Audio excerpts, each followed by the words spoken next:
वह बिल पर यूपी में तेज हुई सियासी गोलबंदी। बीजेपी मुस्लिमों के एक धड़े में पैठ बनाने की योजना पर काम कर रही है, तो अखिलेश और मायावती मुस्लिम वोटरों को बना रहे हैं अपनी ताकत। जहां एक तरफ मायावती ने वह बिल पर नहीं दी अपनी सहमति, वहीं अखिलेश यादव ने बीजेपी की नीयत बताई खराब। चलिए आपको बताते हैं।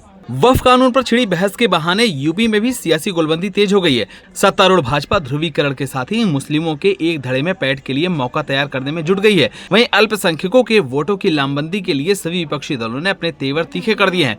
माना जा रहा है कि कानून के अमल में लाने पर शुरू होने वाली कार्रवाइयों के बाद सियासी जंग और तेज होगी। यूपी में मौसम के गर्म थपेड़ों के बीच संभल से लेकर सड़क से नमाज तक जैसे मसलों पर सरकार के सख्त तेवरों के चलते सियासी पारा भी चढ़ा हुआ है। इसी बीच वक्फ कानून को लेकर सड़क से संसद तक चली बहस ने सरगर्मी और बढ़ा दी है। अब पक्ष और विपक्ष के सियासी रणनीतिकारों ने इसके सियासी नफा नुकसान के हिसाब से कार्य योजना पर काम शुरू कर दिया है। वह बिल को मुस्लिमों की जमीन हड़पने की साजिश के आरोपों के बीच सत्तारूढ़ भाजपा को इसका फायदा बताकर विपक्ष का नुकसान करने के लिए जमीन पर उतरेगी।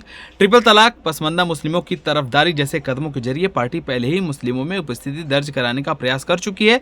वह बिल को सुधार के साथ ही इस सियासी एजेंडे का विस्तार भी माना जा रहा है। वहीं वह बिल मायावती का कहना है कि सरकार ने इस बिल को बहुत जल्दबाजी में लाकर जो इसे पास करवाया है यह उचित नहीं है। बिल पास हो जाने पर यदि सरकारें इसका दुरुपयोग करती हैं तो फिर पार्टी मुस्लिम समाज का पूरा साथ देगी। पार्टी बिल से सहमत नहीं है।